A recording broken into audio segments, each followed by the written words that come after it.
Hi friends, welcome to SRL creations. ఈ వీడియోలో ఇప్పుడే మరొక లేటెస్ట్ అప్డేట్తో మేము ముందుకు వచ్చాను. సో దానికి సంబంధించిన పూర్తి వివరాలు మీకు ఎక్స్ప్లెయిన్ చేస్తాను.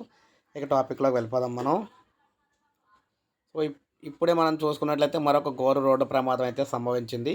సో దానికి సంబంధించి మనం ఇక్కడ చూడొచ్చు. బైక్ డివైడర్ని ఢీ కొట్టి ఇద్దరు మృతి చెందారన్నమాట. అంటే బైక్ డివైడర్ని ఢీ కొట్టిందనమాట.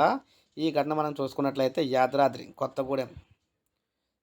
కొత్తగూడెం లక్ష్మీదేవి పల్లెలోని మండలంలో చోటు చేసుకుంది. ఈ జిల్లాలోని మండలంలోని రేగళ్ళ క్రాస్ దగ్గర మంగళవారం తెల్లవారుజామున అతి వేగంగా వస్తున్న బైక్ డివైడర్ని అయితే ఢీ కొట్టిందనమాట. ఈ రోడ్డు ప్రమాదంలో ఇద్దరు అక్కడికక్కడే మృతి చెందారు. మరో యువతికి తీవ్ర గాయాలయ్యాయన్నమాట. సమాచారం అందుకున్న పోలీసులు సంఘటన స్థలానికి అయితే చేరుకుని ప్రమాదం గల కారణాలు అయితే ఆరా తీస్తున్నారు. అనంతరం క్షతగాత్రులను ఆసుపత్రికి తరలించారు. ఈ మేరకు కేసు నమోదు చేసి దర్యాప్తు చేస్తున్నారు. సో మొత్తం మీద ముగ్గురు అనమాట. సో లేడీ అయితే కొంతవరకు బతికింది, మిగిలిన వారు అయితే ఇద్దరు చనిపోయారు. సో ఇంత ఘోర రోడ్డు ప్రమాదం అయితే జరిగింది ఇప్పుడే మనకి.